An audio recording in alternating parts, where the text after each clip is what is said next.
Hey everyone, I am the Bodacious Cowboy. Welcome to the Storytelling Chronicles. I've got a great show today. I have the founder of Truck and Hustle. You know him, Ramel Watley. Let's go.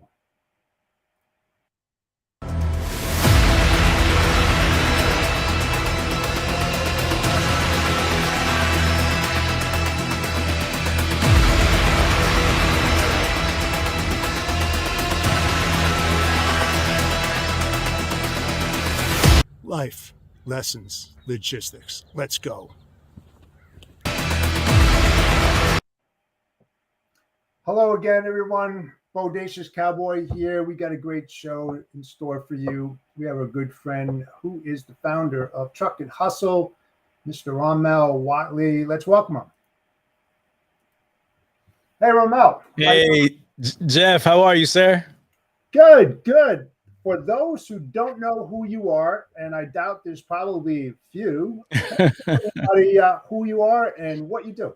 Yeah, so first of all, I have to thank you for allowing me the time to be on your platform, man. I appreciate it. I have to also say that intro is amazing. I love it. The fire and all that. That was cool, man. I had a good time watching that. So I am Ramel Watley. I am the founder and the president of Truck and Hustle, TNH Media Truck and Hustle podcast. We started out as a podcast in 2019. We've grown into more than that. We are also a community. We also do live events as well. We do merch and newsletter and a bunch of other different verticals. So we're a full-fledged media company, just kind of based all around education and transportation and logistics, man. We started in 2019 pre-pandemic, and we've been kicking butt ever since, man, just growing and just trying to add value to the transportation and logistics community. Yes, you have, because I've been following you and you've been growing substantially. So how did you go from, because you were in the trucking industry, right? Yeah, for sure. How did that transition go from doing what you used to do, putting all that time and effort in building a nice platform and a podcast, getting the word out, creating that content? I know when you and I were in the back room just prior to the show, we were talking about content creation, the time you have to put into it, the dedication. It's not a one hit, one stop, one miss kind of deal. You have to be consistent with this, don't you? You do. So to begin with, Jeff, when I started Truck and Hustle, it was really a passion project. Mm-hmm. I've been in the industry for 20 years, since my early 20s. I've done everything from, work for small mom and pop companies to work for the largest of carriers like Ryder. I work for their RAL division. I started my own company in 2015. So Truck and Hustle for me was a way of giving back and a way of just kind of doing something that was fun. I always wanted to use my voice. When I was a young man, I used to do music, but as I got older, got married, had children, I realized that wasn't going to kind of happen for me. So a way for me to tap into that was something that was a bit more mature and something that I felt was more age appropriate was through this podcast median. So I'm, OG podcast listener. I've been listening ever since, they started, like, the Pat Flynn's and the John Lee Dumases. And I don't know if you're familiar with these guys, but they had a lot of podcasts around like business and, e-com and just how to, messaging and how to, entrepreneurial type things. Right. And that was kind of like I love those podcasts. I was listening to them daily while I was driving to work and so forth. And, I always wanted to have a podcast, but at that time, I didn't know what I'd start a podcast on. I thought it would be like something around mindset or self-development or whatever, just to kind of do something that was already kind of happening. But, one day I thought to myself, I was like, man, I don't want to do what everybody else is doing. And I just had a light bulb moment one day. And I was like, man, I've been in this transportation, logistics, trucking space for so long. My network, all my friends, everything that I know is in this space. Why don't I start a podcast about trucking, about transportation, about logistics, about supply chain? And this was around 2019 when I kind of did my market research and saw what else was out there. There wasn't a ton of stuff out there, to be quite honest with you. And everything that what was out there didn't really resonate with me. It wasn't something I would necessarily listen to. Right. So, I had to be the solution to my problem. If there wasn't something for me, I had to create that thing. So I actually started, just kind of just figured it out along the way, man. I got started. I actually interviewed. My first interview was with a guy who I actually worked with at Ryder. He was a company driver, and I watched him transition from a company driver to a owner operator. He bought a truck. He went to the ports in New Jersey. He started pulling containers, and he told me that story of that transition, right, from going from company driver to owner operator, all the struggles, all the challenges that he had throughout his journey. And in turn, I talked about my transition from working for Ryder to starting my own company as well. So we just had that commonality where we both kind of branched out at the same time, and we were able to tell that story. And that was where it started. And after that, I reached out to a few other people in the network. And then I just started reaching out to other strangers, man, people who like just were on social media, LinkedIn, Instagram, anybody who was, just I found interesting. I was just doing a lot of searching for these stories to just see, because I'm like, I know there's other stories that are interesting out there that I could tell. And, eventually it just started to really just grow, man. It picked up traction really fast, and people became really interested in it. And it just grew into what it is today. And, now we just tell all stories from all over transportation and logistics, end to end, anywhere from, a small carrier fleet owner to, someone in mergers and acquisitions, or, we just kind of cover the whole supply chain, right? And just everybody who's involved. So that's what we do now. And, today Truck and Hustle is that, like I said, we do everything from the podcast to events to merch to newsletters. And we just want to be a trusted, valuable resource for people to always be able to look to. And just be able to gain valuable insights and educate themselves and get tips, tricks, trades, resources, and all that kind of good stuff, man. So we just want to be that trusted name that you can go to and say, hey, man, if I want to learn something, or if I want to grow my company or learn about some other opportunities, let's go to check out Truck and Hustle, right? That's where we're going to find it. So that's kind of like the high level of how Truck and Hustle was kind of, the inception of Truck and Hustle. It kind of brings us to today. Yeah. And I'll tell you what, after hearing that, you're my idol. So I got to ask you this question. How much is trucking and how much is hustle? Man. So be specific when you say that. When you say how much is trucking, how much is hustling, let me know what you mean so I can answer the question properly. Sure, absolutely. You still invested into trucking? Yeah. Okay. Got you. Hustling and trucking. Got you. Now your podcast is called Truck and Hustle. Got you. All right. How much time are you spending in each one of those areas? Because you're still involved in trucking, right? I am. So I'm actually involved in staffing. So the business that I started in 2015 was we call it a temp driver company, or a driver leasing company, where we outsource drivers, CDL Class A drivers, sometimes Class B, to mid-size to larger carriers who need them like on a temporary to permanent basis. So for example, if when I worked at Ryder, for example, and this is where I actually got the idea to start my company, we probably had about 60 drivers. I worked in the RIL division for CVS. So we would deliver to CVS throughout the country, but not the country, throughout the region, throughout the area. Right. So, we would probably carry about 60 drivers, but there were these seasonal spikes that we would have, like during Valentine's Day, Thanksgiving, Christmas, the deal, right? Where it just volume just really, really grows. So we would need like maybe 15 to 20 more drivers, and we reach out to these temp agencies to get drivers. And I love that business model because, number one, I was already working with the drivers. I had a really good relationship with them. And I also was very friendly with the owners of the companies as well. And I would always just kind of pick their brains and say, tell me about this business. Like, is this an interesting business? And they'd all be like, nah, you don't want to start this kind of business. It's terrible. You don't want to get into this, right? And I was like, yeah, sure. I bet, right? So what I would do is I would start just, I would start like kind of peeking at some of the invoices when they would bill us and just kind of getting some insider information because I had the opportunity to do that. And I saw it, and it was an interesting business model. And that's what I started my business doing. So I started my first business in 2015, and I ran that business to about 2019 before I started Truck and Hustle. And then I sold it, and then I started another one shortly after that, which I still own to this day.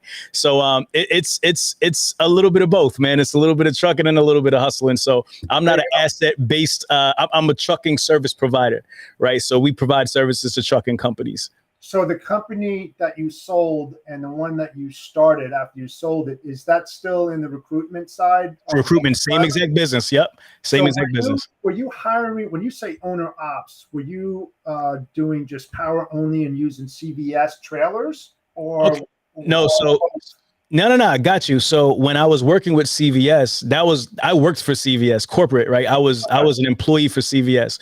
When I talk about the staffing company, we're hiring drivers. These drivers are temp drivers. They're typically like semi-retired, or there's somebody who doesn't want to work. They don't want to commit to a job, so they want to have a very flexible schedule. So they want to work when they want to work. So we just keep a driver pool, and then when these mid-sized to larger carriers call us, they may say, "Hey, I need a driver for 2 weeks," right? We have this project that we're working on. We need a guy. We'll pull a guy from out of our pool. We'll send them there, and then they'll work there. And typically they end up working there for longer than 2 weeks. Sometimes it'll be a couple months. Sometimes it'll be a year. It's just, depending on if they like them. And the good thing about that is these companies have the opportunity to kind of vet the driver. And a lot of times we could transition the guy and they'll become a full-time employee at some point. So yeah, that's what it is. So these are drivers, just drivers, no trucks, no nothing. The drivers, we're sending them to work for these carriers, and they're all local jobs. So these guys don't work more than 14 hours a day. Some, we used to do some postal contracts where guys would lay over every now and again, but for the most part, they're home every day. They paid hourly, and that's it. Yeah, and I dealt with something like that on perishables coming out of Homestead, Florida, where they would move nursery, custom plants, and all of that. And they would move like 700 loads a month. And so these guys would only work 2-3 months out of a whole year and make a crap load of money and then take the rest of the year off. Because they made hundreds of thousands of dollars moving that and just doing continuous moves, coming up in the Northeast, going back down into Florida, reload, and just doing that for 4 months. 4 months straight right through. They were done for the year, almost something like you're saying, where you get those casuals, those temp that come in because of seasonality or whatever. They're in, they're out, they're happy. And then you got a nice little list there. When it comes up again, you know who to call, when to call them, and so forth and so on. That's it, man. And the thing is, like, a lot of these guys, like a lot of these accounts, man, they're tough. So like let's say, for example, like a CVS account, you're touching freight, like you're humping freight. When I used to work with CVS specifically, I actually end up sending drivers to the same account that I used to work for, which was really interesting, right? So I became a vendor as opposed to an employee for the company. So these guys are like, they have pump jacks, they're offloading water. These loads are floor loaded. Like, this is a lot of strenuous work. So a lot of times the turnover on these drivers are heavy. You can't keep them around, right? So you need to always have an influx of new blood coming into the system, because you can't keep these guys, because it takes a special type of driver to really do that kind of work. Oh yeah, definitely. Not hurt themselves in the process, right? And just do it safely and do it accurately and be on time and so forth. They're going into the 5 boroughs. They're in New York City, Brooklyn, Bronx, low bridges, all that crazy stuff. You know the deal. Yeah. I mean, when I was working at Ford Motor Company, I had a fleet, 48 drivers, and they were hustling, and they had lift gates, and they had to do inside deliveries, cages, extended length material around the clock, all time sensitive deliveries that had to get there at a specific time. And it was tough. And those guys were worked to death. I mean, I hate to say that what I needed to do, but I really worked them to death. So I totally understand what you're saying. Yeah. But I was lucky. I didn't have that kind of problem because they worked for the company that had a contract with me that worked annually. Right. Throughout the year, so it wasn't so much of a problem. But I can see a high turnover with that kind of pressure, especially going into the 5 boroughs. I mean, nobody wants to go into the city. You have the bridges, and you have those steep fees of $190, $250 to cross the freaking bridge. Oh yeah, that kind of stuff. It's just horrible stuff going. You tell some guys that go into the city, they quit right there, man. You be like, you're like, this load is going to Brooklyn. They're like, they come back with a folder and put it right back down on the desk and say, I'll see you later. Yeah, I'm not hitting that way. Yeah, and then they ask you, can we bring a 53 footer with a lift gate into the city? Right. Good luck. Oh, good luck. Yeah, exactly. Good luck. Yeah, I mean, the thing is, the city, those cities aren't built for trucks, right? And that's the thing, right? They're not built. Those small roads are not built for tractor trailers. So these drivers are really like doing something that is like amazing, like to be able to, turn on some of these tight streets. Then you have to deal with the traffic. Then you got cyclists, you got people weaving in and out of the trucks, and they don't care. If you're in New York City, people can care less. They don't see anything but what's in front front of them. And it's like, man, it's a very, very tough job. Like they're very highly skilled drivers. Like if you get some guy like that, you better hold on to him because you can't find guys like that often. Yeah, and then you have to hook up and have contracts with the union elevator operators as well when you have to do inside deliveries and park on the one ways and get there at 5 a.m., 4:30 a.m. in the morning. Because you really don't want to get there around 8 a.m., 9 o'clock in the morning. Oh, it's a done deal. Done. It's a done deal. You're not doing anything. It's not getting delivered. It's coming back. No. And then look at UPS, right? UPS did this many, many years ago where they would go into the city and the drivers weren't allowed to make right-hand turns. They could only make left-hand turns. So it was just like this spiral, go from the outside. They just kept on going in. Just going around. They got done with their route and out they went, Yeah. The bridge, see you later. But you can't do that with a big, huge truck in there, I mean, no, you can't. It pups, lift gates, multiple deliveries. It's tough. It's tough. It's a tough thing. So it is. It really is. Truck and hustle.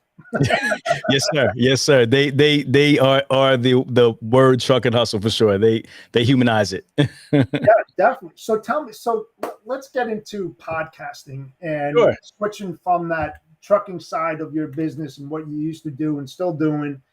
Getting into it, the name of my show is the Storytelling Chronicles. That's where we tell stories about life lessons, logistics, that there are downfalls, but you can rise from the ashes and be really good at what you do as long as you're willing to learn. And I'm sure that you've had a lot of hiccups, for sure, from those mistakes that actually created the magnificent podcast that you have right now that's just taken off like a rocket ship. So tell me those ups and downs and how you did it.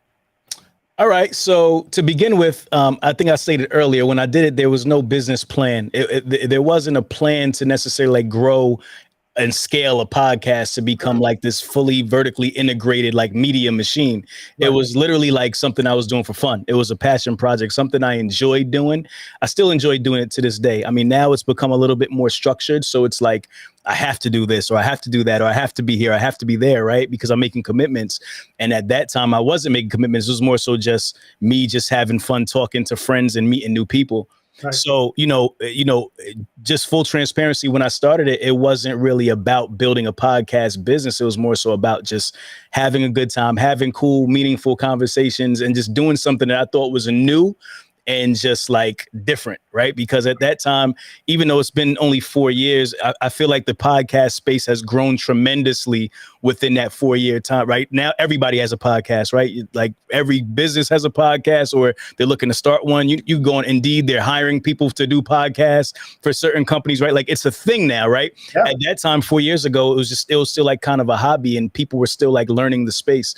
So for me, I started like that. And then as you grow and as you start to develop an audience, and now people start to reach out because they want pieces of that audience. Now you're like, oh, okay, this is a business, right? Now, obviously my business mind is going to kick in and be like, okay, we have a business here. So now we have to start thinking like a business, right? So there's different parts to it. I mean, number one, you have you have to have a strategy around it.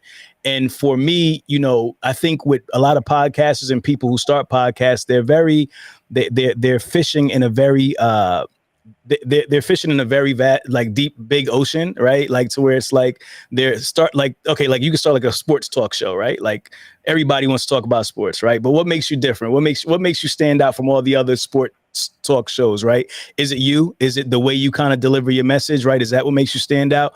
Is it the specific sport that you talk about that's going to make you stand out, right? Like, for example, like there's sports, but then there's like a sport like lacrosse or like pickleball or something like that, right? Like everybody's not doing and everybody's not talking about it, right? So that automatically is going to make you a leader.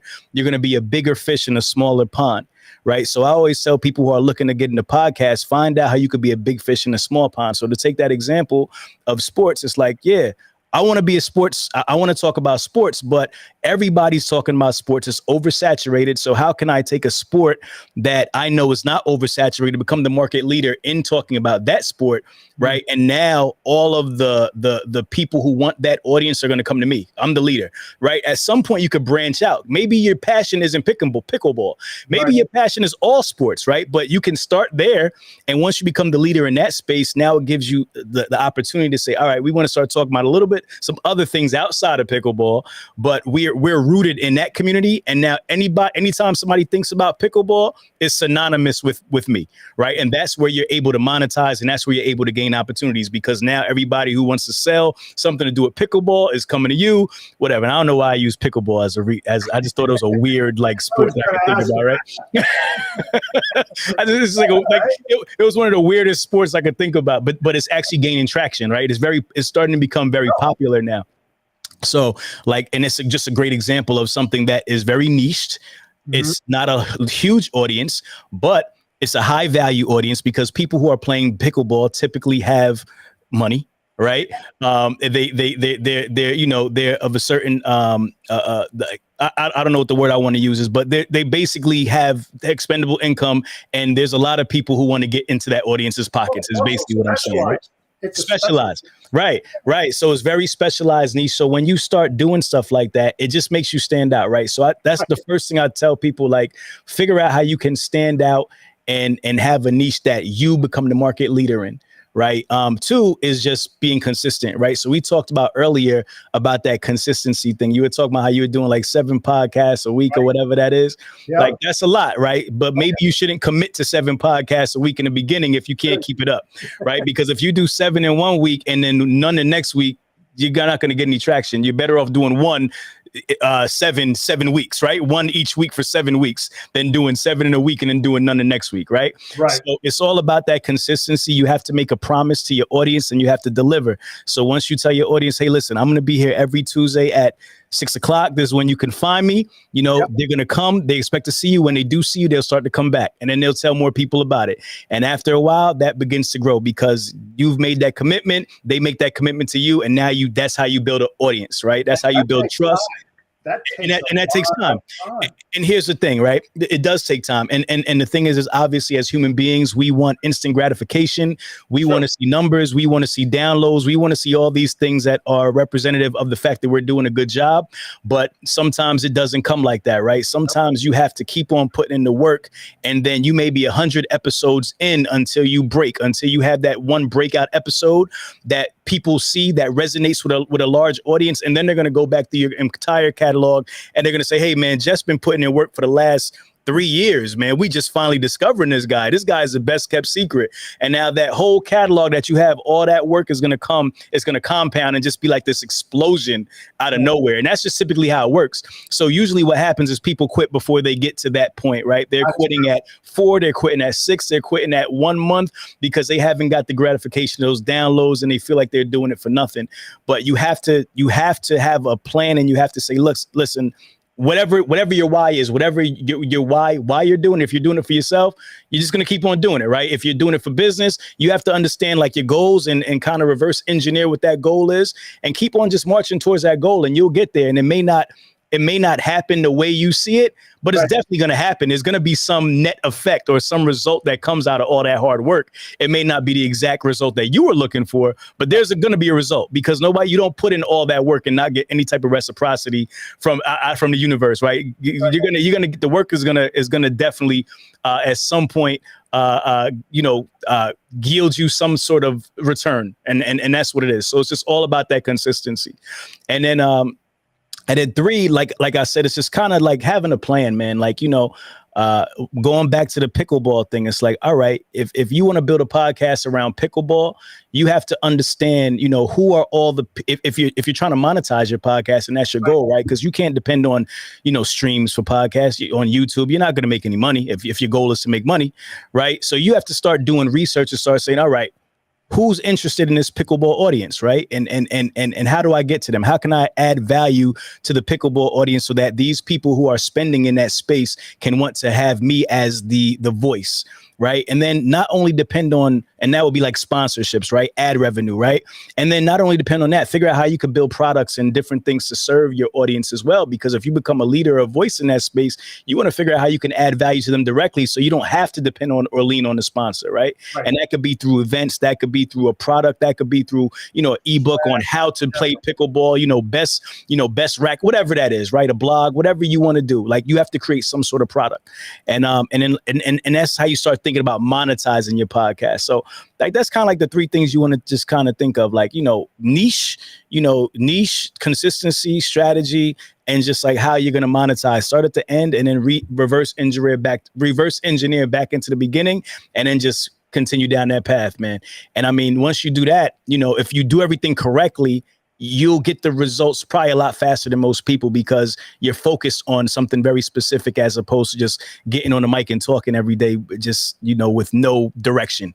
And, Right. and that's what a lot of people do. And that's why they stop, because they don't really have any direction in where they're going. They're just getting on there to kind of hear themselves talk.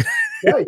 And the thing is, to your point, Ramel, is that, 95% of all podcasters fail to make 10 podcasts in a row. Yeah. They don't make it. They don't get there. The other critical thing as well is the marketing of it and the branding of it. Like, I'm the bodacious cowboy. I'm sticking with it. A friend happened to make that up, and it just took off like wild, and people started calling me. So I was like, okay, that's my brand. That's my marketing. I've already registered the trademark on that. Okay. So yeah. I'm going with that. Am I the bodacious cowboy? No, it's a character, it's AKA, most of my business comes from my professional side of it, but that's just like the kicker of it that makes things happen. And people are like, who is this bodacious cowboy guy? And it kind of works. I didn't think that was going to work, but it took off. Yeah. And we're sticking with it. No, for sure. No, I love that. You made a great point, and that's 100% the fourth pillar, right? Like, and you lean into that, right? Like that bodacious power. When people see you out and about, hey, bodacious cowboy, hey, or whatever your catchphrase is, or whatever that is, right? It becomes who you are. People start to resonate with that, and it makes you memorable. So yeah, 100%. You have to have something that makes you stand out or makes you memorable from the crowd. So I love that. That's a great ad. It's like when you walk down, you're at an event. Hey, it's the Trucking Hustle guy. Hey, what's happening? I mean, that's the first thing that comes out of their mouth, because people call me Trucking Hustle. They're like, hey, Trucking Hustle. I'm like, yeah, my name's Ramel, but how you doing? They don't even know my name. They recognize it. Right. Which way they feel comfortable with it, you're going to feel comfortable with it. Yeah, no, I'm good with it. I'm totally good with it. Marketing it, you're branding it, and it's taking off, and other people are noticing it. They start calling you, and they start word of mouth. I mean, a lot of the branding and marketing out there, a tremendous percent of that comes from word of mouth. Hey, you got to check this podcast out, this Trucking Hustle. Yeah. Unbelievable. He's got great guests. They have great topics. They always have a nice agenda. They always talk about the guest in the future, who's going to be on it, what they're going to talk about, where they're going to be, so forth and so on. And that is critical in it. And I'm learning. I mean, I'm taking notes by talking with you right now, because I'm still wet behind the ear. I don't care how many years of experience that I have. That's null and void when it comes to podcasting. Yes, you're gonna tap into that, because that's what you're trying to get across to your audience, is that experience and the things that you've dabbled in over the last decades. But the main thing is getting that content, being consistent with it, getting it out there. How are you going to get it out there? And how are you going to drive that audience towards you, where they're going to open up their mouths and the floodgates for you without you really doing too much? It's like it just works by itself if you got the right wheels on the car rolling at the right speed. 100%. That's it, man. You got it for sure. Yeah. So listen, let's talk about Freight Fest. Yep. 23. It's coming up 2 weeks, I think it is. Let's chat a little bit about that. What's going on? Who's going to be there? What's the agenda? I mean, we only got like maybe about another 10 minutes. You probably need another 3 hours to do this, but see what you can do, my friend. For sure. So it's not who's going to be there, it's who's not going to be there, man. It's like everybody's going to be there. It's such a cool event. So this is our second Freight Fest. We started it last year, and Freight Fest was basically a way to have our community be able to gather in one place. It was like just the next step, right? We just had all these amazing guests on the show, and people were always, reaching out to them directly and just wanting more. So it's like, man, let's create something where we could have all of our guests from the podcast on one stage. And in addition to that, introduce some new people who maybe haven't gotten on the podcast yet to the community that are still out there doing amazing things. So basically what Freight Fest is it's like a mashup of all things transportation and logistics, right? A lot of times you go to conferences and it's about a specific topic.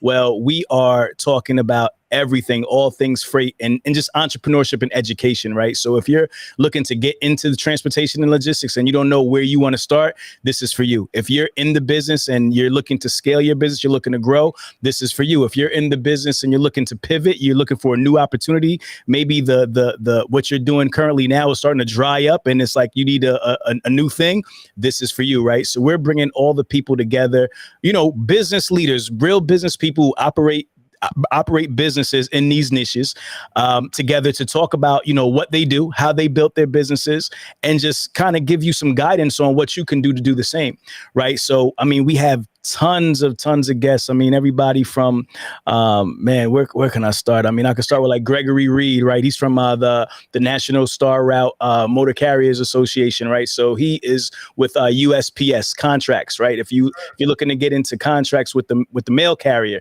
that would be Gregory Reed. We have Portia Jackson, who's from OBO, Office of Business Opportunity. If you're looking to get certifications in contract with the local government, Portia, she's the plug, right? We have people in all different spaces, man. I wish I would have pulled up the site so I could just read down, but it's just, if anything you could think, last mile delivery, we have Lorena Camargo. She does air freight, right? Last mile logistics. We have Spencer Tenney talking about mergers and acquisitions. Sophia Bernard talking about, nuclear verdicts, how to protect your company, asset protection. Just so many different guests. I would advise anybody just go to freightfest.com because I don't want to mention anybody and not mention everybody, right? Because there's so many speakers. We have about 40 speakers. Go to www.freightfest.com and check out the speaker lineup. And what you're going to see is different business and thought leaders from different verticals of transportation that are going to be, out there talking about what they do and how you can do it too. Right. And, it's a cheat code, man. And just on top of that, you not only do you get to hear these stories, but you get to network with these individuals as well. They're offering opportunities. A lot of these people are looking for carriers, they're looking for people to partner with, they're looking for, they're looking for you. Right. So you come to Freight Fest and you're able to get those business opportunities as well. And it's just a great time, man. Last year, everybody left so filled and just happy and just, with real, things that they could apply to their business next day. And ultimately, our goal is, we understand people invest their hard-earned money into these conferences. It costs money for the ticket. It costs money to travel, stay at the hotel, all that stuff. So we want to be able to give you something that next day, when you walk out of there, you can implement that partnership into your business, that new network, the person you networked with, that new piece of information into your business. We want to give you tangible things that you can act on immediately, and it's going to be some sort of change, right? So that's really ultimately the goal. So when we put together these lineups, we're trying to find people who we feel can bring upon the most change, right, for you, because we know these people, we've worked with them, through the podcast and so forth and through our network, and we just feel they could bring a lot of value to our audience. So that's what Freight Fest is about, kind of high level. Right. Again, just go to freightfest.com, check it out, man. Get tickets. It's under 2 weeks away, so you don't have a lot of time. So go there now and check it out. That sounds like a great event. How long does it take you to put all this together? Oh my goodness, man. That's such a great question. So Freight Fest 23 started the day after Freight Fest 22 last year, right? So we literally announced it that day and we were working from that day. Events are extremely arduous. They take a lot of hard work, a lot of planning. Most of the events you see out there, that's all they do is events, right? Like that's what they do. Their business is putting on events, but we're doing events along with everything else that we do. So it makes it particularly difficult because we have we're still putting out content. We're still doing podcasts. We're still traveling. Not to mention we go to everybody else's show as well. So we're supporting everybody else's events also. So we're doing all that while we're planning. But we're blessed to be able to work with people. We have events planning company that does a lot of the heavy lifting for us in terms of execution, but we still have to push everything in terms of vision and in terms of outreach and making sure we connect the dots. But in terms of like the heavy lifting, making sure like everything is executed, we have a company that we hire to take care of that. So thank God we don't got to deal with what color napkins we're gonna have on the table or what the charcuterie board looks like or whatever. Like we don't got to think about all that. Well, we kind of do, but we don't. Like we have to tell them, but they execute it for us. So, I mean, that's a great help. Right. Now your wife's involved in this as Yes. well, right? Absolutely. Family business. My wife, my kids, they're with me there all the time. So anytime you see us out and about or at an event, my kids, they do the merch booth. So it's really like a family business, man. We do everything together, so that's also just leading by example as a man, as a husband, as a father, just showing people that you could work hard, you could start a business and also be a family man at the same time. And you can have your cake and eat it too, man, if that's what you so choose to have. Oh yeah. Sometimes, well, I'm not going to say sometimes. When you're in this business, you have to learn how to ride a double-edged sword and burn the candle at both ends if you're going to live and breathe and do all different kinds of stuff in logistics and supply chain. Man, that's part of the requirement of getting involved into this type of career. That's ridiculous. It is. It's nonstop. I mean, I've been in this industry for forever, man. And I've had many sleepless nights. I didn't sleep 3, 4 in the morning, drivers calling me, this is a problem. Once it's a driver's problem, it becomes your problem, right? Until it's done. Yeah, man. So it's real. It's real. So we're used to that. That's what we do. We burn both ends of the stick, just like you said. Oh, and I'll tell you what, if I was going to give advice, well, I'll give advice. I started in this industry in 1980, and at the end of this year, I just did this 2 weekends ago. I would have logged over 100,000 hours in the logistics and supply chain trenches. Wow. That's monumental. And that is super monumental. Congratulations, man. You deserve a round of applause for that, man.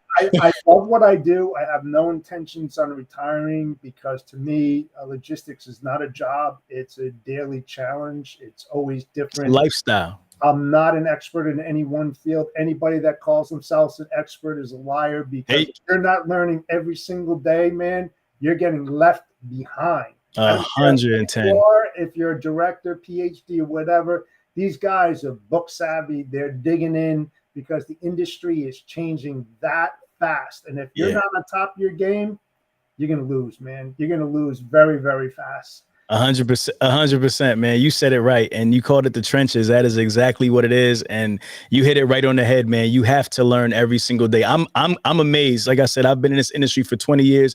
You've been in it for longer than me. And it's like, every time I speak with somebody, they're telling me a term that I've never heard before. They're telling me a style of, delivery or, just some type of logistical type of knowledge that I'm like, I've never heard of that. And it could be simple. And I'll be like, I don't know how I've never heard of that. And it's like, man, it's just because there's so many different facets of this industry. And typically when we work in it, we work in one, right? And we're not exposed to all the other things that's going on around. So you could be around one thing forever, but there's a whole lot more to it, buddy, that you'll never know. You know what? This industry, it's a very small industry when you look at it as a whole. And it's a collaborative effort. Everybody is learning from everybody else to create best practices to move the industry to the next level. That's what we're all in it for. It's that time for myself to give back, to learn and to give back. That's what the name of my podcast is, the Storytelling Chronicles. And I named that because there are so many stories, untold stories in the logistics and supply chain arena that have yet to be told that are very meaningful to the right audience. You may not catch them today, but you might have a topic next week or a month from now that's going to touch somebody's, thought process that will provoke thought and give them a different perspective. And it might just change their career. It just might. You never know. So that's what I love about podcasting and giving back, because if I could just help one person, I did my job. 100%. I agree. And also this podcasting makes you, it challenges you to be better as well, right? When you speak to so many smart people, it just lets you know how much you don't know. And it's made me even want to, invest more in just my knowledge base. Because I'm like, man, I thought I had a deep knowledge of this industry, and I realized I know nothing now. So it's like, I really got to go back so I can be a bit, because people look at me as an expert, right? Even though I'll never say I'm an expert, people will look at me and say, hey, how do I do this? Or what should I do this? Or what should I do with that? And I always preface everything with like, I'm not an expert. This is what my advices would be, or this is what my experience tells me, or this is what I've seen somebody else do. But please don't don't take my word for it, right? Because I don't want to steer you astray. Right. But it's challenged me to feel like I want to be able to give better advice, because people look at you as a thought leader when you have a podcast, right? Correct. Like as soon as you have not just a podcast, but any type of platform, right? They're like, oh, you know it all because you have the podcast, right? But it's like, no, we don't know it all, man. We're just out here learning just like you, man. And but it has challenged me to want to learn more. So that's another interesting thing that's come out of it. Oh yeah, that's another topic to be had, and I'll gladly have you back. But I'm gonna end this podcast on one thing. If you're the smartest person in the room, you are in the wrong room, my friend. You are in the wrong room. Get in a room where there's smarter people than right. you are. If you're hiring, make sure they're smarter than you as well. Remember, those people that are in your corral working for you are making you who you are. It's not the other way around. So that's how 100%. leaders lead people. They hire smarter people than themselves to level up, to get to that place where you've never been before. And that's from learning every day, man. I'll add on to that point, man. One of my favorite sayings is the man who knows everything knows that he knows nothing at all, man. That is it. That's one of my favorites right there. All right, my man. Thank you so much for joining me today. Next week, I got another guest. I'll be putting that out on LinkedIn and YouTube, TikTok, all those other good websites, and all those other good places out there. So, continue to follow the Storytelling Chronicles, Life Lessons, and Logistics with myself, the Bodacious Cowboy. I hope everybody has a great rest of their week. Hey, Ronald, thank you so much for joining me. I thought we had a very good conversation. Definitely want to have you back, man. Jeff, thank you so much, man. I appreciate the time, man. And, I look forward to, working together. We could do some things, man. And I'm here as a resource. Anytime you need me, man, just give me a shout and I'll do the same. I will, man. All right, brother. Take care. Thank you. Yep.